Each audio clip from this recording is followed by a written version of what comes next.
Assalamualaikum warahmatullahi wabarakatuh. Alhamdulillah, salatu wassalamu ala rasulillah, amma ba'd. Selamat pagi teman-teman mahasiswa sekalian. Alhamdulillah, puji syukur kehadirat Allah Subhanahu wa Ta'ala. Pada hari ini kita semua bisa bertatap muka kembali, ditemani dengan cuaca yang sangat cerah, cuaca yang lumayan menyala ya.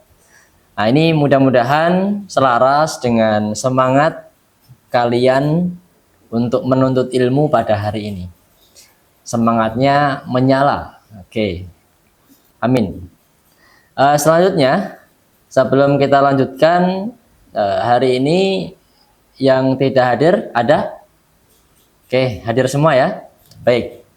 Teman-teman mahasiswa yang berbahagia, pada kesempatan hari ini atau di pertemuan kali ini kita akan belajar tentang sebuah tema ya, mata kuliah studi keislaman dengan tema Islam rahmatan lil alamin. Tuh. Hal ini sangat penting untuk kita pahami bersama bahwa sebagai seorang muslim yang hidup di era modern, ya, yaitu Islam rahmatan lil alamin. Agama yang membawa rahmat, agama yang membawa kebaikan, agama yang membawa kasih sayang. Kasih sayang untuk siapa? Apakah mentang-mentang ini adalah dalil yang turun atau yang kita yakini sebagai orang Islam, rahmat hanya untuk orang Islam saja? Tidak. Nah, yang dimaksud di sini adalah rahmat, kebaikan, kasih sayang untuk seluruh makhluk, untuk seluruh alam. Baik, saya yakin kalian pasti pernah mendengar istilah rahmatan lil alamin, ya kan? Nah, hari ini kita akan membahas, kita akan membedah lebih dalam terkait dengan apa itu rahmatan lil alamin, mulai dari maknanya sampai nanti pada bagaimana pengaplikasiannya. Oke, itu pengantar untuk pertemuan kita pada hari ini. Kita mulai dari Quran surat Al-Anbiya ayat 107. Nah, ini saya yakin teman-teman semua sudah tahu ya, karena dari pondok semua kan ini. Nah, wa ma arsalnaka illa rahmatan lil alamin. Nah, jadi Allah berfirman di surat Al-Anbiya ayat 7 yang bunyinya apa? Wa ma arsalnaka illa rahmatan lil alamin.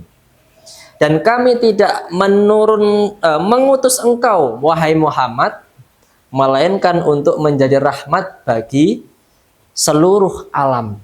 Jadi bagi seluruh alam, bukan hanya orang Islam saja, tetapi juga untuk orang Islam, orang Kristen, Hindu, Buddha, maupun yang tidak beragama. Inilah yang dimaksud dengan Islam rahmatan lil alamin. Jadi dalam ayat ini jelas bahwa risalah Islam bukan hanya untuk orang Arab saja, ya, bukan hanya untuk Raja Salman saja, melainkan untuk seluruh alam. Maka Islam itu bersifat universal. Islam bersifat inklusif, ya. Jadi rahmat untuk seluruh alam. Baik, selanjutnya saya ingin bertanya pada teman-teman semua, apa sesungguhnya bentuk kita sering mengulang-ulang mengucapkan rahmat bagi seluruh alam. Sebetulnya rahmat itu bentuknya seperti apa? Yang dimaksud dengan rahmat itu bentuknya seperti apa? Ada yang tahu? Ada yang bisa menjawab? Nah, oke, kita bahas bersama ya. Jadi dari aspek sosial, yang dimaksud dengan rahmat adalah Islam mengajarkan tentang keadilan sosial. Islam tidak suka dengan penindasan. Islam tidak suka dengan pembulian. Nah, maka rahmat dalam aspek sosial yaitu adalah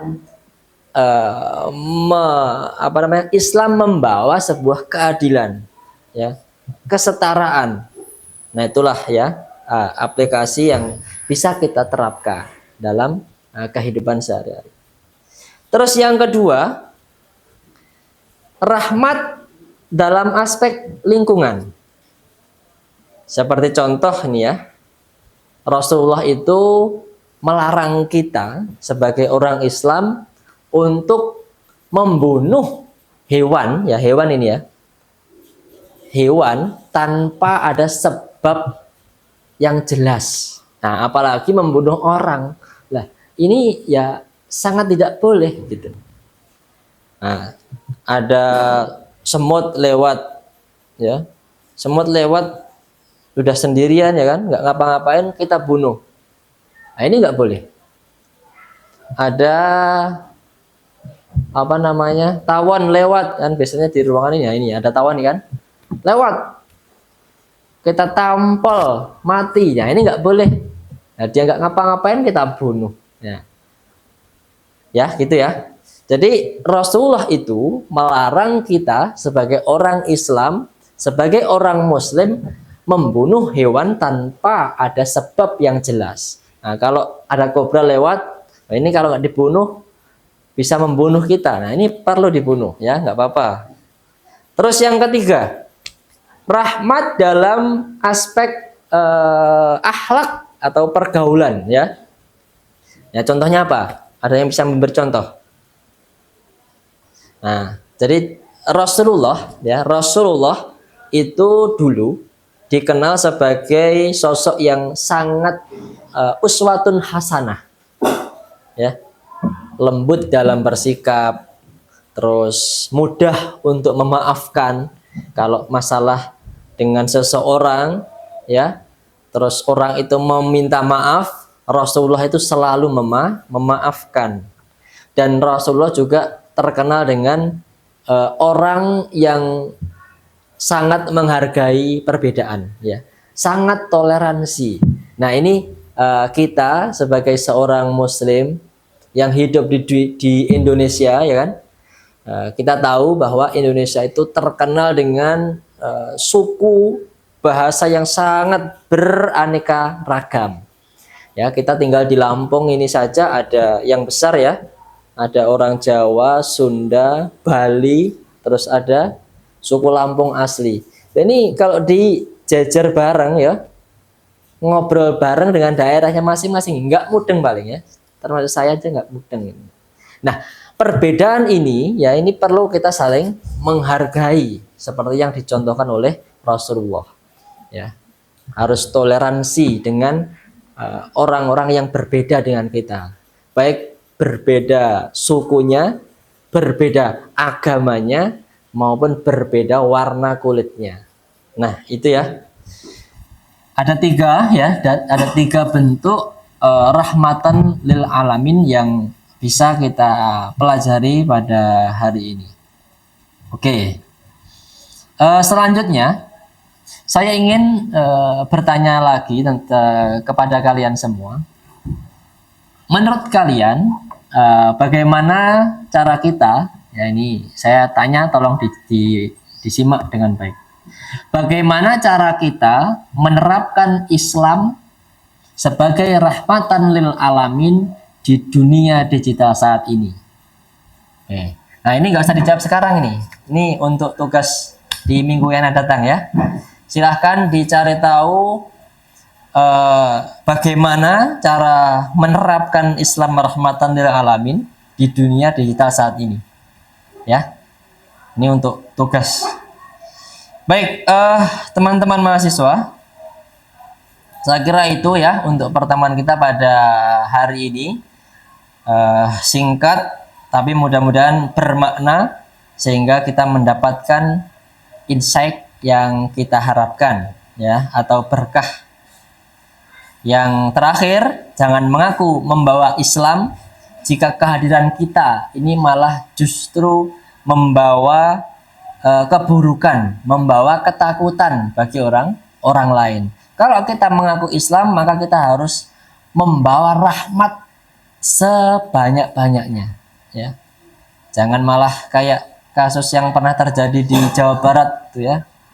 Pas Ramadan ada orang kelompok yang berbaju putih yang sangat mengaku Islam, yang sangat mengaku umatnya Nabi Muhammad, tapi melakukan kekerasan, melakukan sweeping, ya, sehingga menakutkan, membuat orang lain takut. Nah, ini tidak boleh. Nah, kalau terjadi seperti itu menandakan bahwa kita tidak mempunyai sikap toleransi. Kita mempunyai sikap intoleransi. Nah, ini yang tidak boleh. Baik, saya kira itu teman-teman semua. Mari kita akhiri pertemuan kita pada pagi hari ini. Sekali lagi mudah-mudahan berkah, sehingga manfaat untuk kita hari ini maupun di kemudian hari. Kita akhiri dengan lafal hamdalah. Alhamdulillahirabbil alamin. Assalamualaikum warahmatullahi wabarakatuh.